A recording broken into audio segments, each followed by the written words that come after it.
Hey guys, this is the FANA Fan Podcast. I'm Ben. And I'm Topless, and for all you Groundhoppers out there, this podcast is for you. And tonight we're delighted to be joined by Mick and Jay, but you all know him as the hosts of the Kopite Podcast. How are we doing, lads? Good, mate. Yeah, all good, mate. Thanks for inviting us on. Yeah. Thank you for coming, lads. It's been a pleasure, mate. Good to have some fans of the real team. My team on tonight. What, Sheffield United? No, the mighty Reds of Anfield. The best in the Northwest. Okay, still right, lad. for now, yeah. On paper. So, in terms of being a Liverpool supporter, then, can any of you remember your first game, home away? I can, yeah. It was Liverpool versus Valencia at home. It was 0-0 in the UEFA Cup in 1998. Absolute diabolical 0-0 draw. It really was. It was so poor. And funnily enough, we were playing in our away kit at home. It was so strange. It was so surreal. I'm like going to my first game as a 13-year-old, and I'm going, hang on a minute, why aren't we playing in red? But it was just because of the away kit, and Valencia were playing in orange. So it was a bit of a clash. So we had to wear our white kit. But yeah, a boring 0-0. And then my second game was exactly a week later, which was actually my birthday, against Fulham in the League Cup, and we won 3-1. So that was decent. And that was Sean Dundee's debut, if anybody can remember Sean Dundee. Yeah, I remember him, yeah. Yeah, so that was my first games. Sean Dundee. What about you, mate? Yeah, mine was I think it was 96, a 2-0 win over Arsenal. And I can't even remember who scored because I was only 6 or 7 at the time. But yeah, that was a good day for me. And yeah, I think McManaman might have got one or both of the goals, but yeah, obviously been a load since then. But that day just sticks with me. Just for that first time you walk up the steps and you see the hollow turf, and you're like, wow, this is just you don't expect it to look like that when you walk in the ground, and when you do, it is a special moment. Like, I remember our first league game against Fulham back in 2006 when we won 4-0. I can remember that one very well. Last time Jamie Carragher scored. I think as well I was there, yeah. Unbelievable. Yeah, I remember that. My only experience of Anfield was last season, pre-COVID, and you played it off the park. You won 2-0, but we had no chance that game. No, we were in a different form then. We were just in a mindset of we're winning this league and we don't care who we're coming up against. So, yeah, but to be fair, this season it wasn't plain sailing, was it, for us against Sheffield United? No. Well, at Bramall Lane, you had all the possession. We didn't really have any chances. We gave you a bit of fright at Anfield, I believe, with the early penalty. That's what I mean, yeah. There was other chances were created, but as soon as it were 1-1, without this season's being the only one winner.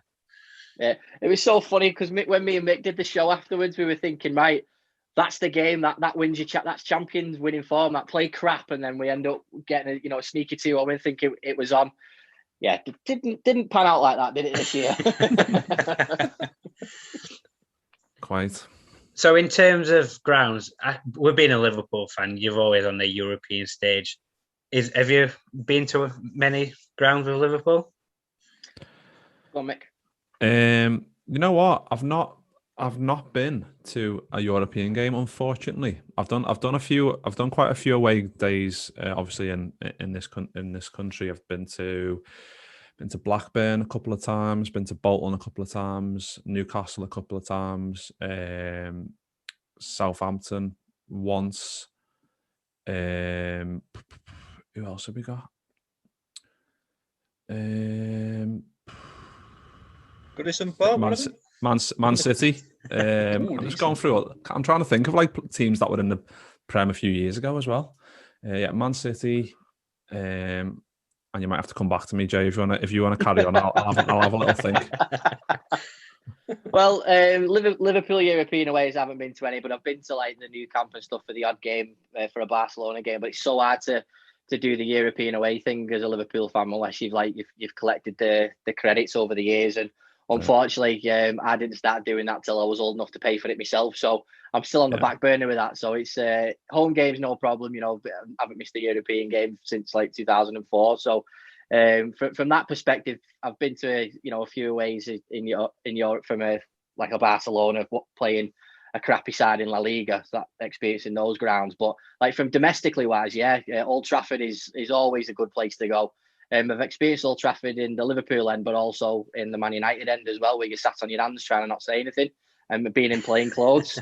Sat next to one of my best friends who's a United fan as well, so that was very, very nerve wracking, especially when you're going for the league and you're like sat on your hands and you're like you can't say anything because God knows what's going to happen. I've done Everton away as well. That's been pretty decent. Wigan Athletic away. That was the infamous when we wore the Suarez shirts when the Ever incident. So that was quite an interesting game to go to because the Wigan fans were giving us a load of crap. Charlie Adam put a penalty into outer space, which was just shocking, which you wouldn't remember. And then the Suarez t-shirt incident. So that was quite an interesting thing. But like same as Mick, I've been to quite a few aways around the Premier League. Burnley's a good one. I do like the atmosphere at Turf Moor because you're quite close to the pitch. So that's a ground I do respect, even though because it's old school, isn't it? It's old school England. And then I've been to Bramall Lane as well. Backing ground. Yeah, I've been to there. I went to a league, one of the League Cup games years ago when we played in the League Cup many moons ago. So so I've done a few aways, but it's just like I said, it's unless you keep going and build a crate so when you fan card, it's hard to do. But quite blessed. I've been to a few, not as many as I'd like to, but I'm lucky in that way anyway. You're not at Bramall Lane last season? No, I didn't get to go. I was supposed to, but the lad who was giving me, because he's a season ticket holder at Bramall Lane, he gave the ticket to his missus. He's like, I'm taking your missus instead. I was like, cheers, pal. Yeah, nice one. But, wow. He's marrying the girl now, so I can't argue. I was there last season in the home end. Couldn't get in the away end, obviously. And the only chant I did all game was with the Sheffield United fans after the goal, which was, do you know? But obviously I didn't know why I was chanting it. Sorry, Ben, mate. Well, in terms of that game, I look back at it and I think, what is he doing? Yeah, that's probably one of the times since playing in the Premier League I think we deserved at least a point, if not to win it. And the manner of how we conceded, it was just absolutely horrendous. And Dean Henderson's mistakes always seem to be towards the away end. He never really made much mistakes in front of the Sheffield United cop. So could be a psychological thing. Leeds fans, didn't he? Yeah. I think that makes it worse as well, especially when Dean Henderson was so good for you as well. It hurts a bit more because he's how good he is to make a mistake like that. I think it's a bit painful, isn't it? Yeah, definitely. I think he ended up third in the clean sheet list that season. I believe it was 12 or 13. Whereas this season, I think it's 1-2 clean sheets where Aaron Ramsdale's a big difference. Yeah, massive difference, mate. Massive. I personally think he should have stayed, to be honest. Should have. I know he had such a good season. United want him back, and you can't really argue with that. But again, he's just when you're in and out of a side against a player like De Gea, it's hard to find that level of consistency, isn't it, for the goalkeeper when they're not playing regularly? So it would have been good if he could have stayed another season at least. The only issue we have with that is, again, what do we do when he goes back? Because we're not going to be able to loan him for a fourth time. He said he wants to be the Man U keeper, so at some point we had to give ways with him or part company. I just don't see what his thinking is, though, because I don't think they're going to get rid of De Gea. And I mean, he's confident in himself enough to dethrone De Gea, but I just don't see it because he's always going to be number one as long as he's at that club. Unless they sell him, then obviously there's a clear pathway, but I can't see that happening. Well, Ollie's been very reluctant to stick by him, especially the mistakes he made last season as well. Yeah, true. So a question, I'm just going to answer this one and let Jake ask a few. A question I want to ask is, if we look back to the incident, I believe it was Sunderland with the Darren Ben beach ball goal. Oh, yeah. What was your thoughts on that when that happened at the time? Why did you ask that? Go on, Mick, you go first. Absolutely baffling. The weirdest thing I've ever seen. Like, I was just waiting for the ref to go, it's blowing his whistle. That can't be a goal, fellas. It's a beach ball. But it was one of our end that threw it in. That made it even worse. There was a clip of it. You could see it landing. I was like, Pepe, why didn't you just stand on that or kick it away or do something? And then it goes off it and they get a goal off it. Yeah, just one of them. Like, if you compile the list of like the top don't know, top 20 weirdest things that happen in the Premier League, that would be high up on the list, definitely. Do you know what, Mick? I think that actually exists on Sky Sports' YouTube page. I think it's either number 1 or number 2. Yeah, man, it was absolutely shocking. When you look back, you think, how can you actually give that as a goal?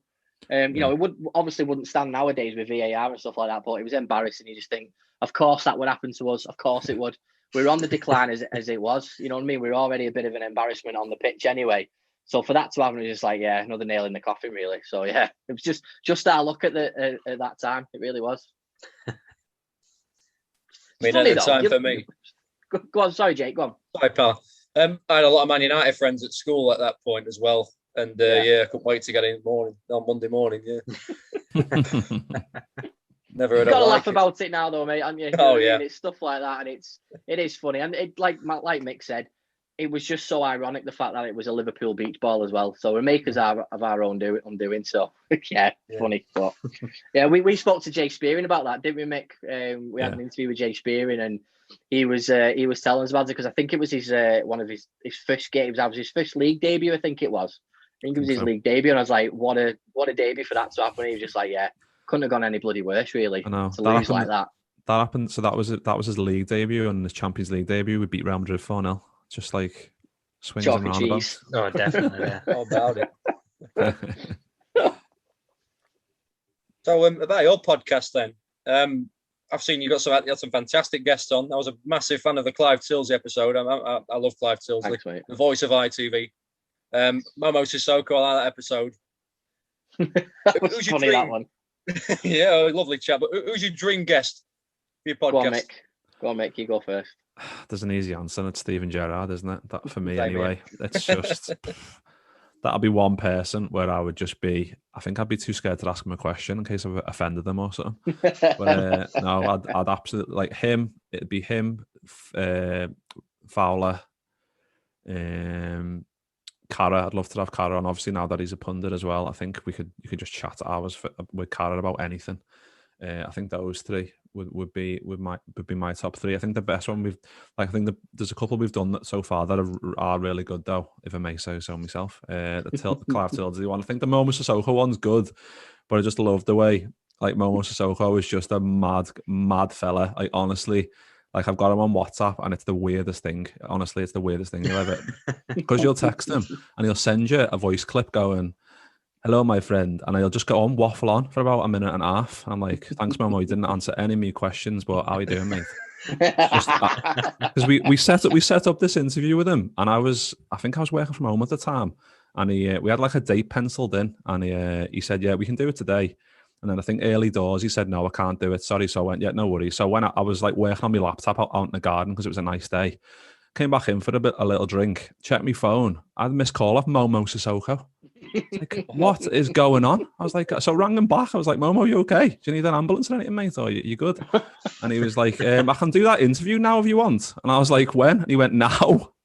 So I put the phone down. I was like, rang Jay. I was like, "Jay, he said we can do it now." And Jay was like, "Oh, all right then." And so we like scrabbled onto Skype, and it was just like, then he had his camera like with like his face like dead far away, and he was like moving in and out of shot, and I was just like, this is really baffling. But a boss fella and a boss player, so it was that's one of my favourites just for pure comedy value, I think. Yeah, it's a good point, that, Mick. I think for me, mate, I think obviously Stevie's up there. So I'd that Mick can have that one, but and obviously Robbie Fowler, because he's my favourite player of all time. Patrick Berger is one I would just love. I knew you were going to say that. Yeah, I'd love to get Patrick Berger on the show. I really would, because he's never done anything like that with anybody. So for me, I would because I was left-footed, so he was left-footed. Fowler was left-footed, so you can see the pattern, can't you? But yeah, I absolutely loved Patrick Berger. So that's what that kit reminds me of. Always reminds me of Patrick Berger. Yeah. You know what I mean? So. Yeah, you got to get the big man on there. You know what I mean? So, so for me, Patrick Berger and Robbie Fowler would be my ultimate. Michael Owen as well, but that's a controversial one for a lot of people. Probably, like I said, I agree with you, Jake. One of my favourites was Clive Tilsley, because it was quite emotional. There's quite a few times where we had to stop it just because it was getting quite heavy, and me and Mick would we got to take a minute to the story. It was quite eye opening as well, because we didn't realise the level of connect he had with Liverpool and the city itself, and that was really eye-opening to us, and the Heysel stuff and Hillsborough was so emotional. But like, obviously the way he spoke about everything, and then Istanbul and his commentary and the Michael Owen FA Cup final, it really was wonderful. And then Sean Dundee again, I'm gonna name drop him again. That was a big surprise because obviously we said off air, didn't we, about doing your worst 11. Sean Dundee would probably be in a lot of Liverpool fans' worst 11s, depending on your age group, but he would probably be in a lot of people's worst 11s because he made 2 or 3 appearances and he was in and out of the club really quickly within a year. But not a lot of people knew his story. So when me and Mick were doing it, we were thinking, this is going to be crap. It's not going to be any good. And it turned out to be such an interesting interview because it was like, I didn't know that. I didn't know what kind of relationship he had with Uli. I didn't realize that happened. And you were like, we came away from that interview, Mick, didn't we, going, wow. And my entire perception of him changed. Don't get me wrong. He had a lot of humility about him. We were saying, I wasn't fit enough in certain parts. And, I couldn't compete with Michael Owen because he was, a god at that point, wasn't he? And that sort of thing. He was so good.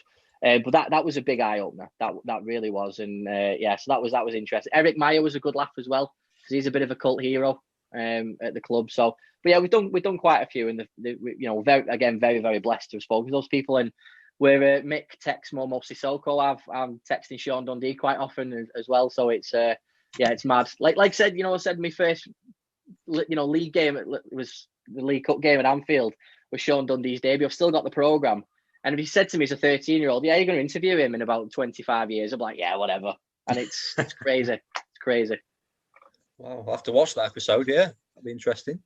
Good, mate. But I didn't really know too much about him. I'm still upset about Andrei Voronin personally. We'll get him on in 15 years. I'll get his story going. A quick question, especially for what you can ask Gerard, Mick, is why did you dive at Bramall Lane in 2006-07 season? First game of the season. Why did you dive? First of all, Mick, do you remember that? Of course I do, yeah. Yeah. I think he was a bit of a diver, weren't he? I think he was. I think we can all agree that. And I think Harry Kane's took it to a new level now, hasn't he? So good old Harry. But no, I think it was starting to come into the game then, weren't it? And I think even if you're being brutally honest, the one in Istanbul where Gattuso pulls him back, it's like he's gone. He's just flew over there. It's like, what are you doing? It's never a penalty.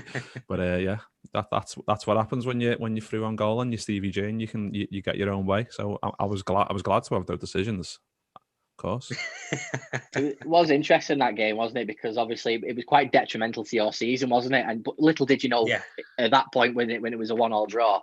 Really gorgeous penalty by Robbie Fowler, got to say. The way he took the penalty was amazing. Nice yellow kit as well, Mick. We're big kit men on the Kopite, so we always like reference stuff with kits. But yeah, mate, it was like the people say, the momentum, took him down, didn't it, in the box? But yeah, it was. He managed to get a shot away. Yeah, Warnock didn't let that go for a long time, did he? He definitely didn't. Brilliant. Bless him. So your season ticket holders, lads, where do you sit at Anfield? So both me and Mick are fan card holders.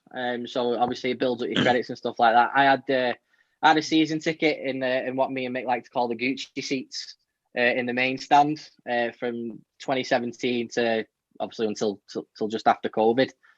So I had my season tickets there. But we've had fan cards for years where it just builds up your credits and you go that way, because season ticket waiting list now is I'm something like 9,000 something in the queue to get one. Been on it for 27 years, I think. This is my 27th year waiting. So it'll be a long time before we get one. But like I said, me and Mick have done well to build up the credits on the fan card. So we don't, like I said, we don't miss a European game, and it's very rare that we miss a league game, in the ballots and stuff. So we're quite lucky in that sense. But it takes a long time to build up those credits, doesn't it, Mick? Yeah, I mean, especially when you're doing so well, when you've got Jurgen Klopp in charge and you win and stuff, it's just like it's gold dust. It's so hard to get a ticket, so you've just got to take the rough with the smooth, I suppose. Like went back in 2010 when we were with the Roy Hodgson and whatever, you can get a ticket easily, but I'd rather not get a ticket and watch my team succeed. So I think I'll take that. But yeah, quite lucky to have a few mates who've got season season tickets, so I can go to the game if they don't need it, and obviously with my fan card as well, I can accrue games as I go along if I've got the money for it. But try and get to as many as I can. It's the good thing as well, because the group of lads we go with, three of them have, they've had season tickets for 40 odd years. They're in the 50s and 60s, and they're a right laugh. So we have a core group that we go every week, and we have our routine of the pubs that we hit before the game and after the game, where we meet outside the park pub, and then we go to May Duncan's. Big shout out to May Duncan's when it reopens. I can't wait to get back in there. We have the certain route that we do. So like I said, the season ticket thing doesn't happen for us, but the good thing about having the fan card and building up the credits and going is you never know where your seat's going to be. So one week you can be in the Cop, next week you can be in the Kemlin, then you can be the Annie Road, then you do the main stand. So it's really good like that. Like I said, I had the season ticket from 2017 to 2020 in the Carlsberg dugout, which was really nice in the main stand, nice and posh and stuff like that. But I that was through work. So, but I really took the mick with that, didn't I, Mick? So it was it was really good. But it helped, you know what I mean? It freed up my fan card, and that sort of stuff. Like it saved me buying a credit. So it was good. So it works out quite well, really. Yeah, well, there was one, I think it was last year, where you couldn't go. I think it was the 5-2 when we beat Everton 5-2 at home. And I was coming back from London, wasn't I? I took yours, so I was there. So it's easy done. So yeah, that was a good game. Well, especially I was in the pub having a bevy, and I saw the team news, and I was like, "What? No, where's Salah? No Firmino? What's going on? What's Klopp going on? What's Klopp doing here?" And then we ended up battling them anyway. And then I think Silva got sacked after that game, didn't he? So it was all the more sweeter. So the Everton lads sit on the bench this week. Yeah, yeah, exactly. Right, lads. So I know you haven't got much time left. So what I'm just going to do quickly. Oh, we're fine, mate. Go on. We can do the 15 minutes. Yeah. Well, we'll start this now. I'm going to share this screen. So just want to make sure that everyone can see this screen. Yeah, we can see that, mate. Yeah. Got you. So what we're going to do now is we are going to decide your best 11. So first of all, what we want to do is what sort of formation are we looking at? 4-3-3. Yeah, I agree with Jake. 44. No. I love it, mate. A nice classic 4-3-3. Giving it you like that, but if you want, we can change it. Would you like a defensive midfielder? Yeah, I would. Yeah, Jake would. Okay, Mick, what are you saying? I would go 2 CMs and a attacker mid, to be honest, just to be even more filthy. But can have it that way if you want. You could do that. You're going more. That worked for me, actually. To be fair, it all depends what Jake had in mind for the DM, really, doesn't it? So Momo. No, you won't be surprised when I tell you when we get to it. But yeah. So would you prefer me to keep it DM or attacking midfield? I'd go attacking. Sorry. Yeah, go 2 DMs and attacking. Yeah. Let's go attacking. Yeah. So if we move this one attacking. There you go. Yeah. Yep, and then move these a bit back.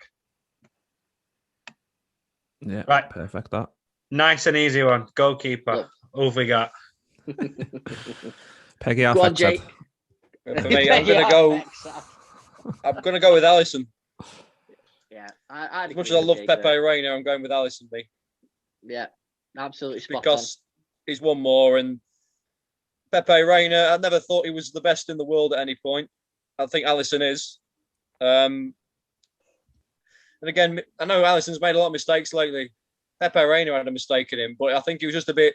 I know the best goalies in the world have all made mistakes, but Reina happened a bit too much, I think, at times. Yeah. And, I agree with you there, mate. Yeah. So I'm going to go Alisson. Yeah, I think Reina had a good 8 or 9 years, didn't he, at Liverpool? But I think we can all safely say that he did start to. I don't know. He went on the wane a little bit, didn't he? Those mistakes were becoming more and more prominent, unfortunately for him, because he was such a big character around the dressing room. But Alisson's just a different beast, isn't he? He's took us to that next level where we've won these trophies over the last 2 years. So it is that thanks in part to him. So definitely goes in. So you're definitely not going with Karius then. He's in the worst one. If you want to do that. So. Centre backs, I'm going to imagine this is going to be quite tough, but I've sort of got 2 in mind what I think you might say, but I'll let you go ahead. Well, I'll throw my 2 pence in there for the first one, and we'll probably all agree on it, is Van Dijk. Yeah. Yeah, there we go. Oh, Easy one. And my second one would probably be Carragher. Now I know Mick, I know you probably won't pick him because I know you're probably going to go for, but I would go for Carragher. No, I'd go Carragher as well. I thought you were going to go Hippier. No, I think Hippier was obviously an absolute beast, but I just think from the story of Carragher is like being a local lad coming through the ranks, being a right back, being a centre mid, being left back, finally being a centre half and excelling so good at it. I think he's got to go in there. Fair enough, mate. Yeah, I'm with you on that one. That's mine. Cool. Even though I absolutely love Daniel Agger as well. Right back. Yeah. Surely, I think we'll all three can agree on this one. Yeah, I agree. You've got to go with Trent, haven't you? Yeah. Got to. You've got to. I'll just put yeah. We all know what it means. Yeah. Big shout out to Steve Finnan. I thought if it wasn't for Trent being Trent, I think Steve Finnan might have been in there, or Rob Jones for me. Those are two good shout outs. But yeah, you've got to go with Trent, having your local lad, wins the Premier League. Got to. Yeah. Not Glenn Johnson there. Again. He had one good season, really, didn't he? In 13-14. So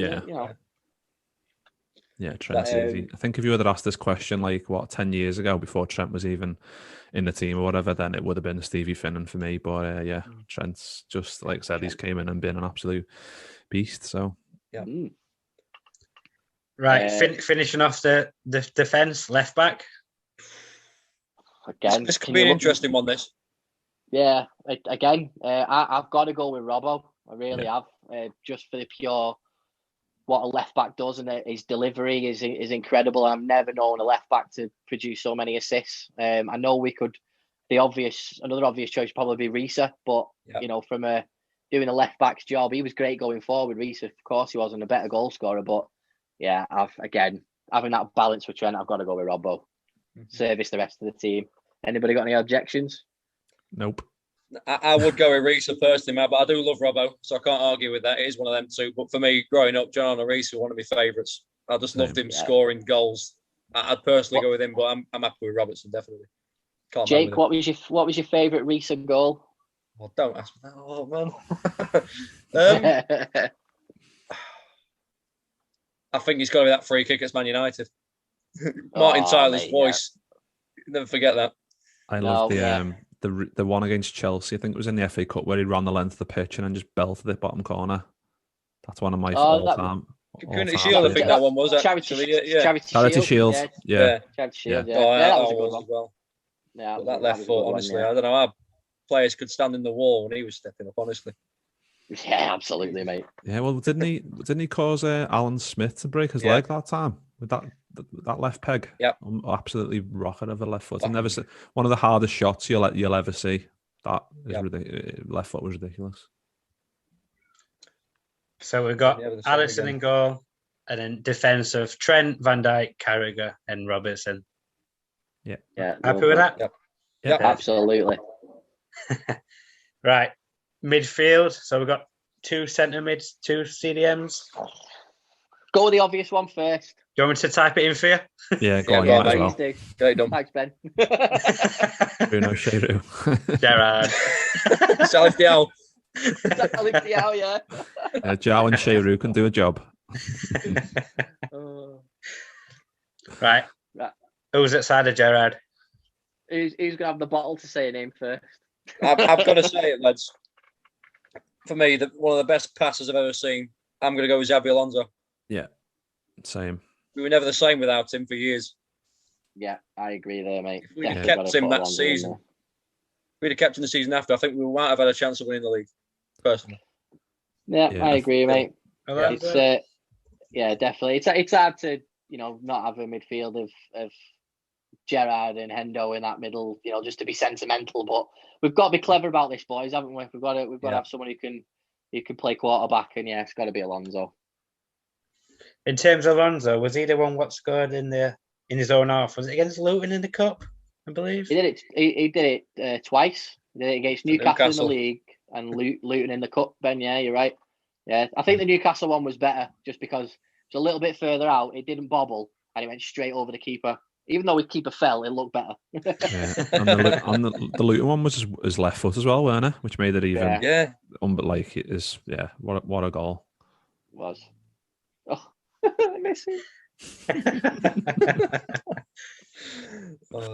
Right. Attacking midfield. Oh, no. Oh, God. Right. Well, it depends what you want to do here, because do you want to keep the left wing and the right wing where they are, or do you want to move them up front and have sort of a 4-2-1-3 type formation? Because obviously, if you have the three of them up front, we've got three strikers to pick from then, haven't we? So I think if you keep it left wing and right wing, we sort of lean into the Mane Salah thing there, aren't we? Or I don't know. Go for it. What do you reckon? I think in Cam, I would put Suarez, to be honest, just because he could play anywhere, and I think if you do what Jake said and put the other wingers on the side as three attackers, it'd be better to have him just in behind. And imagine a Alonso, Gerrard, Suarez triangle. That is the stuff dreams are made of. Yeah, I'll second that, mate. I'll second that. Wasn't what I picked initially, but I'll go with that. Yeah. Yeah, he could play there. He's getting on now, isn't he, Suarez? Yeah. He can drop back a little bit. Drop him back, yeah. So just before we move on, are you wanting the two wingers to move forward? Yeah, let's put them up front. 4-3-3 attack. Go on. Right, we'll put one there. So is it whatever SS stands for these days? Oh, love that, Ben. Love that, mate. Was it second striker or something? Love that. Yeah. Love that. So it's basically what I said. It's a 4-2-4, isn't it, boys? Let's be honest. Yeah, you're defo the manager. Right, we're going to go for the main striker first. So you're having... Oh, God. I think I would go... I'll throw a name in, and I think it's got to be Robbie for me as the centre striker. Yeah, Robbie Fowler?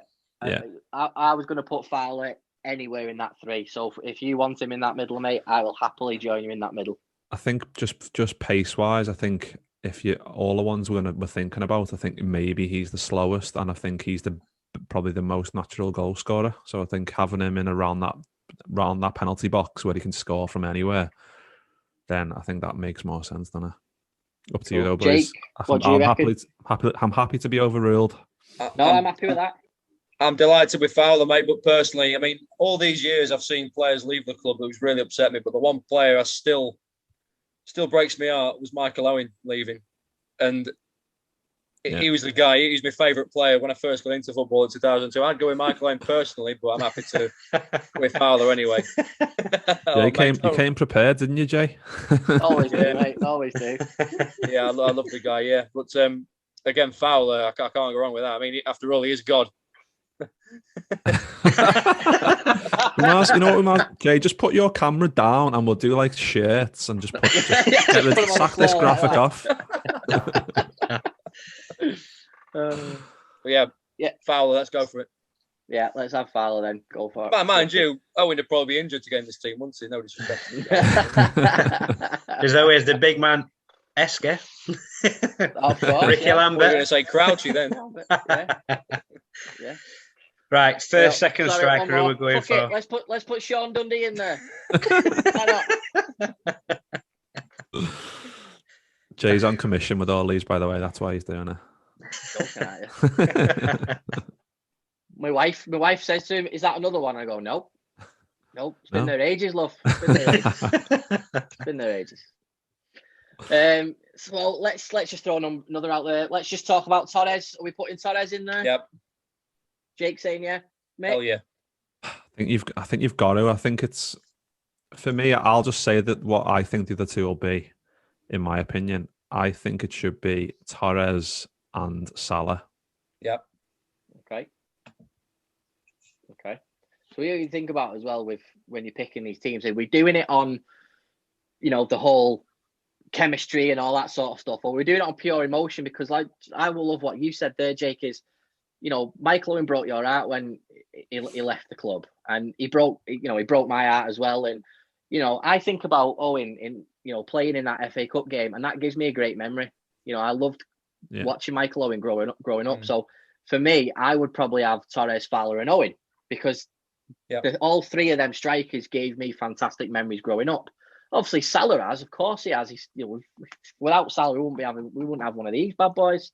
Yeah. But I would, I mean, if I was going off pure emotion, Patrick Berger might be in this squad, but I can't go that far. You know what I mean?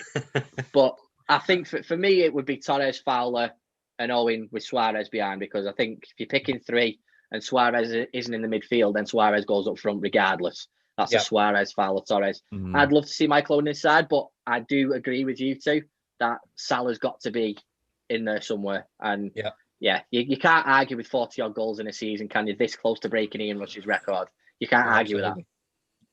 Absolutely. There we go. Yeah. Finishing it off with Salah.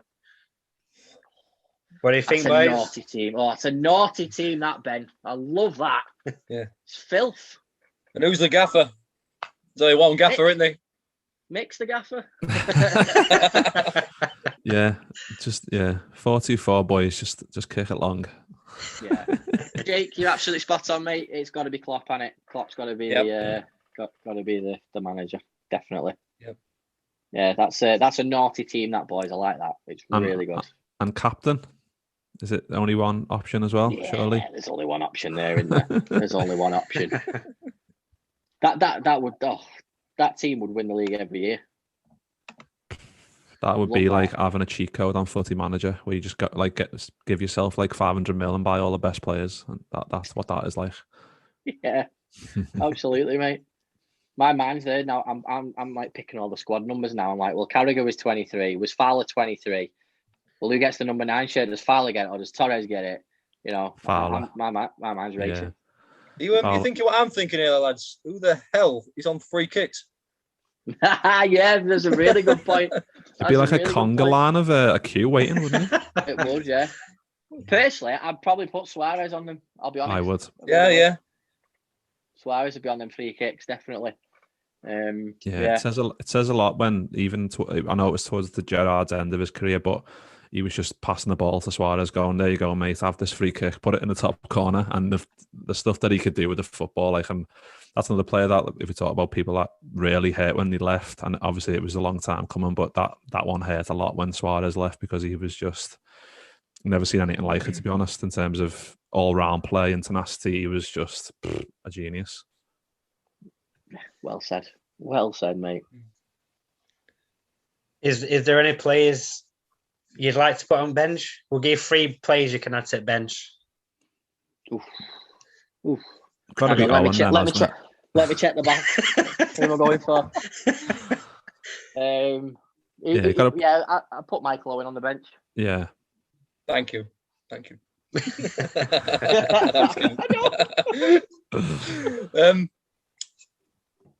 What about Hendo? Oh yeah, absolutely. Yeah. You want someone to come on and scream at the players and drag, because Gerrard had this knack of dragging Liverpool by the scruff of the neck. And I genuinely think that Hendo does that. I mean, I know Gerrard played in an 11 where, a lot of the team were really below his level. And Henderson's playing in a much better Liverpool side. But I still think that we do miss Hendo when he doesn't play, because he is the one who's shouting. He is the one who's guiding. What COVID has blessed us with, if you can pick something out, is when you can hear what Hendo's screaming on the pitch. And those compilations that Liverpool are doing and bring them out, you can hear what he's saying. You think that's the type of encouragement that we're missing right now, because Endo's not on that pitch. And I do think Endo's that type of person who can drag Liverpool by the scruff of the neck, and he has done that when we went on to win the Champions League and the league. So yeah, definitely Hendo's got to be up there as well. Are we picking a defender then, just for shits and giggles?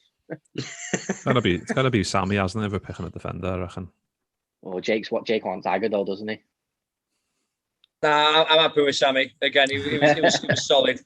But I think Daniel Agger had a bit going forward, didn't he, as well? He could score with that left foot as well a little bit. And he had a bit of leadership about him, which I quite like. But Sammy up here, we were there for years. He was fantastic. Can't mind with that. Yeah. And Sammy up here from a corner.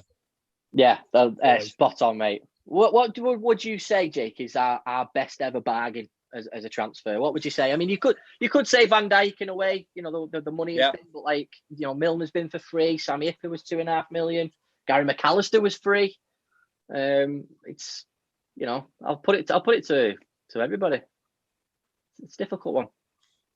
Jeez, Andy Carroll. Good Lord. Yeah, gotta be.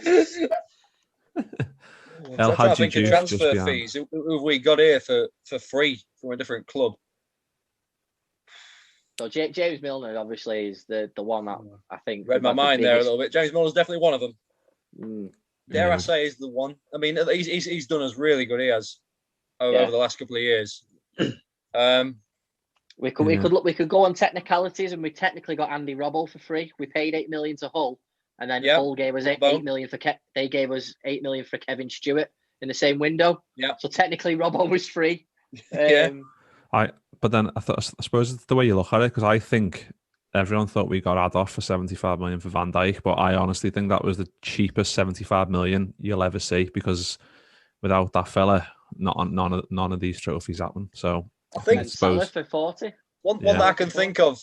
I know he didn't hit the ground running straight away, but he was one of the player I loved an awful lot. I think we paid 8 million for him. I'm going to go Coutinho. Yeah. Great he turned into a beast, and we got how much did we get? 130 million more back. Yeah. So I think Coutinho. I mean, he just cut inside, left hand side, right foot, goal. That was it. Trademark. Yeah. The fact that we got him and Sturridge for 20 million, I still can't believe. Yep. That was just a crazy good window. Yep. Yeah, it doesn't happen often, does it, where you get a good January transfer window? But that was definitely one of our best ones. Minus the getting Suarez in January, that was good when he was a relatively unknown player to a lot of people. But it gets stuck in your throat when you knew that the club's idea of that partnership was going to be Suarez to play with Torres. That was going to be the partnership, and like when you hear that now, you're like, oh my god. You're thinking Cilla Black a bit, don't you? You think, oh, just look what you could have had. Especially when they played out a testimonial, didn't he? I can't remember whose I went to that game and I was nearly tearing up because they were like came on together at the same time, and they were like, I was just like, this is what should have been happening years ago. Gerrard's testimonial. I think it might have actually. Yeah. It might have been, yeah, it might have been. It was some charity game, wasn't it? But yeah, it was. That was just something else that could have, like I said, Jay. Look at what you could have had. So lads, what's the best game you've seen at Anfield? I've got to ask this question. Sorry, Ben. I've got to ask this. What's the best game you've seen? Listen, carry on. We can do the show whenever we want tonight. So we're not doing it live. So carry on. It really don't matter. Go on, Mick. You go first. What I was going to say is, well, what about the worst signing? Okay, we'll get to that first. Then we'll go to the best game. We'll do the worst signing first. Go on, Mick. You go first. No, go on, Jay. I'll have to have a little think. Go on. The worst signing again. I've got three I can think of. Yeah, you'd probably say Andy Carroll's up there. You know what I mean? And that's not down to B and his ability and all that. So it just didn't work out. You know, it should have done. He was fantastic that season up until he signed for us. It just didn't fit the system. So that's one of the worst in terms of money and stuff like that. It's got to be one. I would definitely say El Hadji Diouf. I don't know how we decided to not keep Anelka and just went for El Hadji Diouf instead. That baffles me. I'll never understand why that happened. I think Gerard Houllier knew he'd done wrong there within 6 months or 6 training sessions. That was definitely one of the worst ones. There's other. Go on, Jake. You carry on. So I had Andy Carroll, and I had the great genius Roy Hodgson, Paul Konchesky. Oh yeah. Oh my God, how did I not know that? Yeah, Christian Poulsen, another one. Oh, yeah. But I think for me, it's like Jay said, it's got to be Diouf, and it's only because we would have had an Elka if that little bastard wasn't around, and that's what kills me even more. Yeah, El Hadji Diouf is the only number 9 in Liverpool's history to go a season without scoring a goal, and that says everything. Yeah, that's the stat that you're. Plus, he's a dirty, horrible, spitting, horrible. Just oh yeah. You beat me to it. I was going to say no goals, 1 spit at the crowd. Yeah, exactly. And the thing is, he scored 2 on his Anfield debut, and we were like, "What have we got here?" And then the following season, did jack all. I would love to get him on the podcast to go. Yeah, we've got LSG with the podcast. Call him rotten, and then just hang up. That's what I would love to do, and then put that out. I'd love that. Oh yes, can't stand him. But I think you've hit the nail on the head with Jake with Konchesky, definitely, because Konchesky, Poulsen, Jovanovic, Joe Cole, that entire window of Hodgson was just awful, Ben. It was awful. Oh, horrible. Another one as well. I've got to mention this, but I love Brendan Rodgers, but he should not have signed Balotelli. Oh yeah, good shout, Major mate. panic buy, wasn't it? Oh, I'd go as far as to say Barini, but Barini had a good attitude. Balotelli didn't. He did. Yeah, you're spot on there, mate. Like Mick, you just said it was a panic buy, didn't you? Yeah. Yeah, I think it was just it was like us in this window where we're kind of scrabbling around, going, "Oh no, we haven't got no one. We need to sign someone." And obviously, we've got some actual people with brains in behind the scenes who can sign players who are not just panic and go, "Oh, who's free? Oh, the only ones you've got is Mario Balotelli. Oh, go on and let's have him." Yeah, don't understand the logic behind it and never will. But yeah, scored some good pen. I think I went to a game where he scored a pen, and I was like, "Come on, Mario, this is the beginning for you." And I was like, "What am I talking about, Mick? He's not going to do anything. He's absolutely garbage."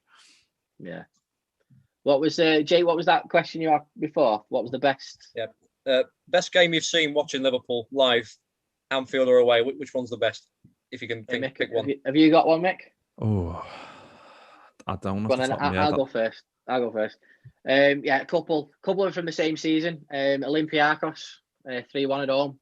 Wow. That was incredible. I was in the Upper Kemlin for that game. Yeah, just when that first goal went in from Rivaldo in the first half, I was like, we're not scoring 3 in that second half, and then the rest is history. That was incredible. And then the Chelsea semi-final that same season, that was one of the best, and that couldn't be topped. And then the Chelsea semi-final 2 years later, when we won on penalties. I know we didn't go on to win the trophy, but that was a fantastic game. And the day was incredible. You know, it was so warm. The light was, it stayed light for ages. And then it was under the floodlights. The weather was still nice. And we went through on penalties. That was a really nice atmosphere. I really enjoyed that one. And then you can't top Barcelona. You can't top it. For me, that was it. I was very lucky when I had the season ticket for 2 years that I saw some fantastic games, 17-18, 18-19 at Anfield. There was some brilliant games. Atmosphere was incredible. But that Barcelona game was something else.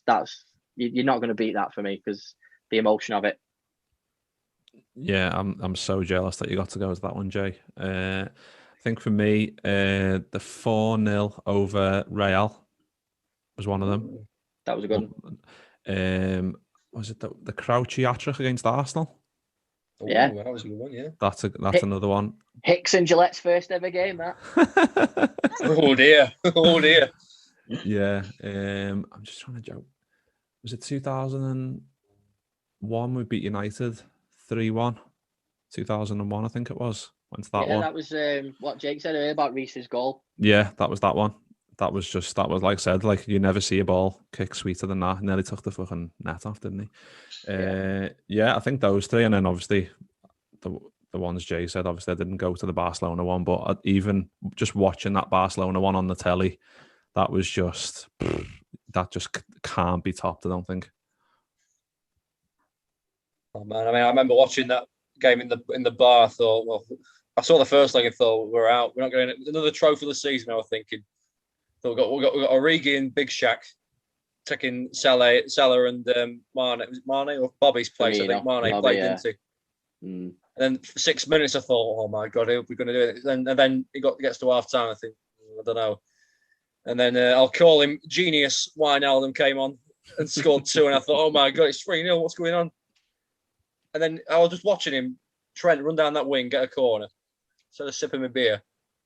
He took it quickly, and then Divock Origi scored again, and the whole bar went nuts, and I'm literally screaming my head off. I've lost some of my voice. My Liverpool fan mate, who I'm going to watch the game that night, had an assignment in. I was ringing him after, like, you've just missed it, mate. You've just missed it. I hope you watched that. That was incredible. Oh, God. One of the best.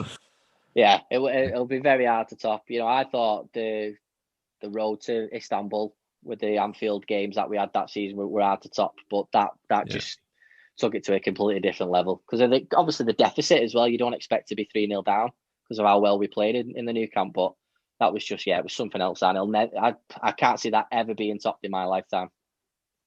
And just the atmosphere afterwards, what Klopp got all players' arm around them, singing everyone, oh man, that was heartwarming. That's it, mate. And the thing is, I think because the players knew that whoever they played in that final, they were on such a roll that season. Yeah. One from coming off the back of not winning the Champions League and wanting to get back to the final, not missing out on the league.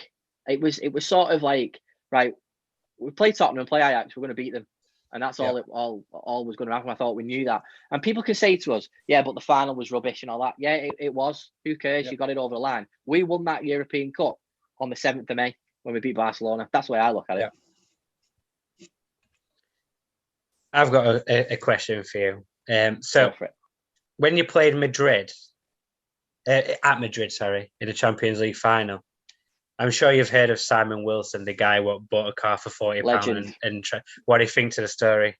Oh, I think that's superb. That absolutely superb. I heard about it obviously before the game, and then obviously when he uploaded the 2-part or a 3-part to his YouTube channel, I thought it was absolutely brilliant. I got so much respect for him. The amount of stops he made. They slept in a car park, didn't they, in France to make up the time.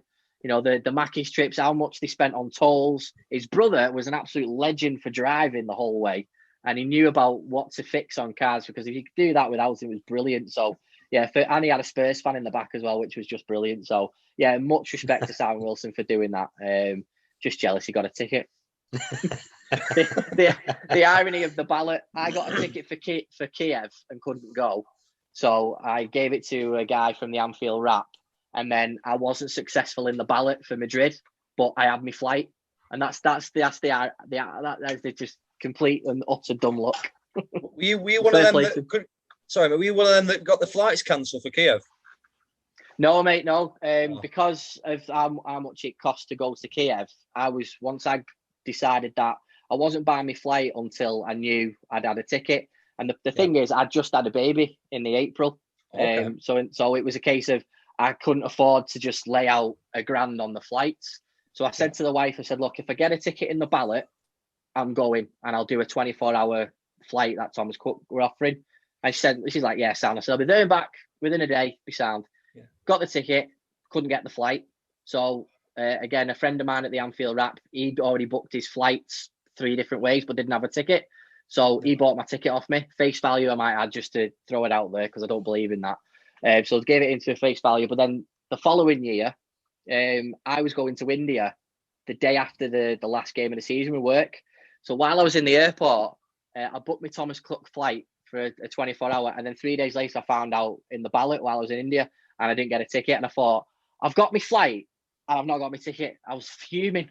But last year I had the ticket. I was fuming. So yeah, unfortunately, just didn't get one. But that's just dumb luck. Just dumb luck. Don't care though, because we won. So who cares? Yeah.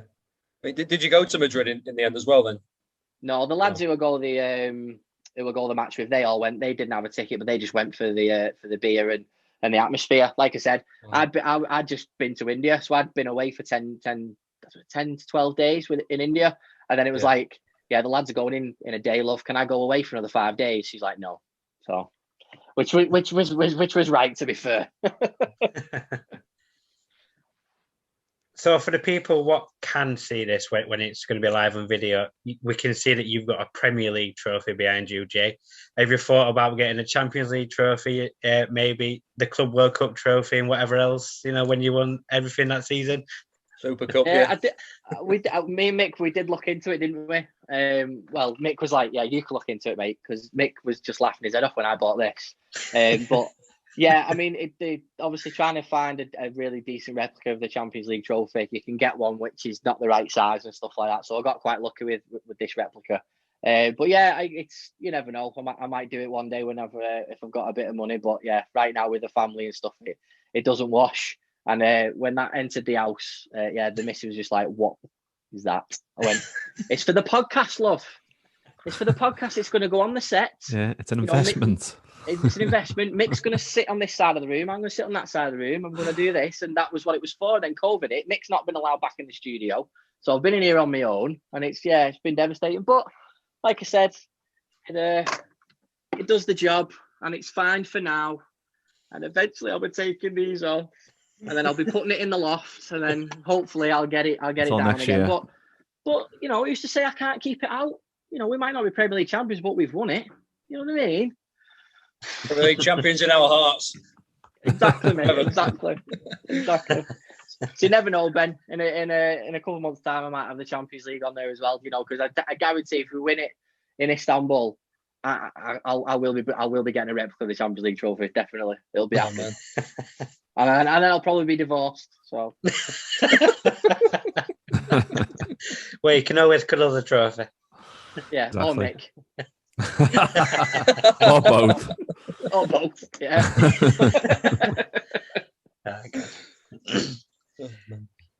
So, final question. This is one we like to ask to every guest. It might put you on the spot. Is sum up football within 3 words. How would you sum it up? Oh, Jesus. That's not the word, by the way.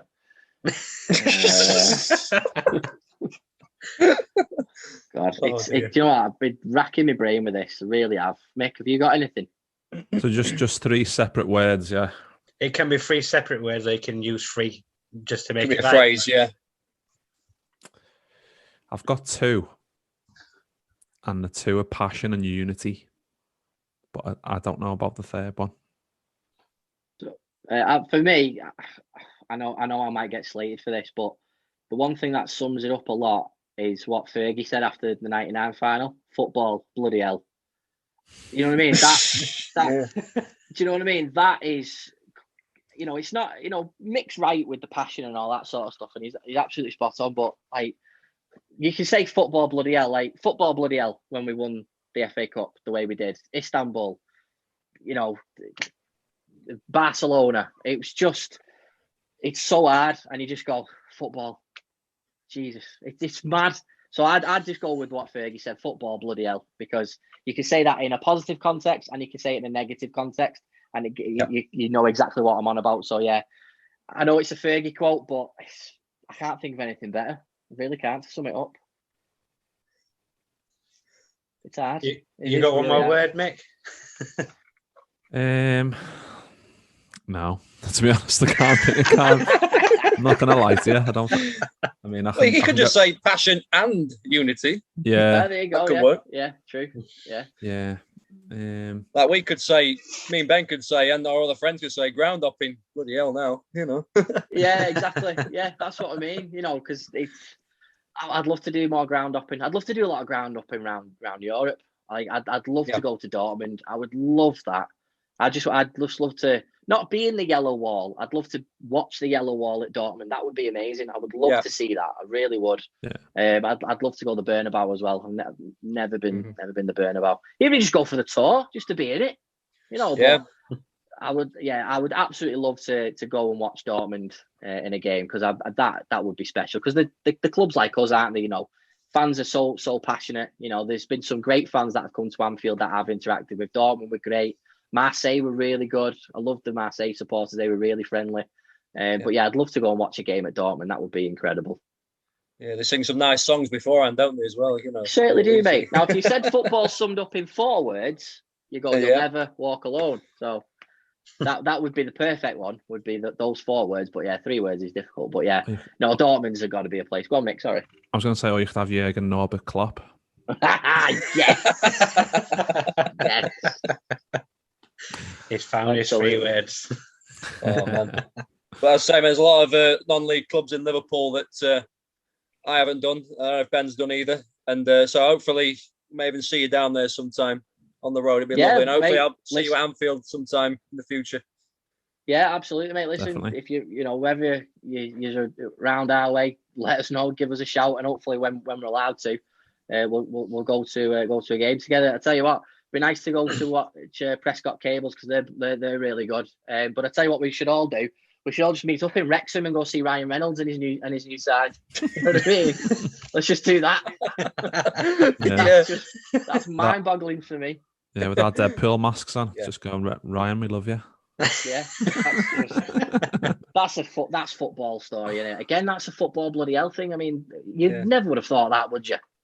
Yeah. No. Baffling. No way. Not. So yeah, hopefully more do it, because at least they've got cash.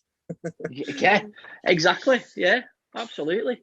We had again, it's not a cheap plug or anything, but Danny Guthrie was telling us that when he played for him as well, and how good the club was ran back then. And I just think, fair play to them. If you can turn a club like that, that's got really good, passionate supporters, and turn it around and bring them up the ranks, then it's brilliant. Because, like I said, it's different non-league football, isn't it? You know what I mean? Like, I went to watch Wigan a lot when the tickets were free at Springfield Park, and that was, when they were in the really lower leagues, it's a different level, isn't it? You know what I mean? The passion is something else, because it is really the local side, and you've got to respect them. You really have, and you can't go wrong with non-league football.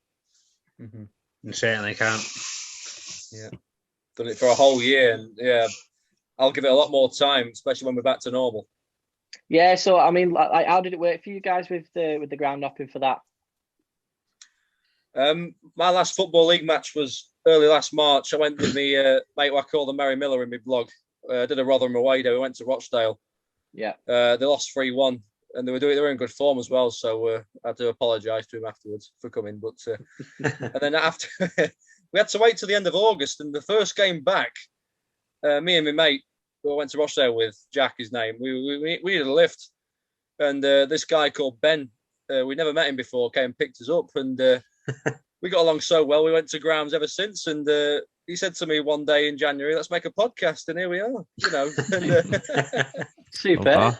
We went to watch Wakefield, club in the big ground, and it was a rugby ground that was at. It was Featherstone Rovers. They played at their ground, which is a rugby club, and 7,000 capacity ground. So it felt like being at a Football League ground, only it was watching empty seats at the other side. So we weren't, the loudest. What's one of the best ones you've been to? We're talking non-league. Yeah. Oof. I loved.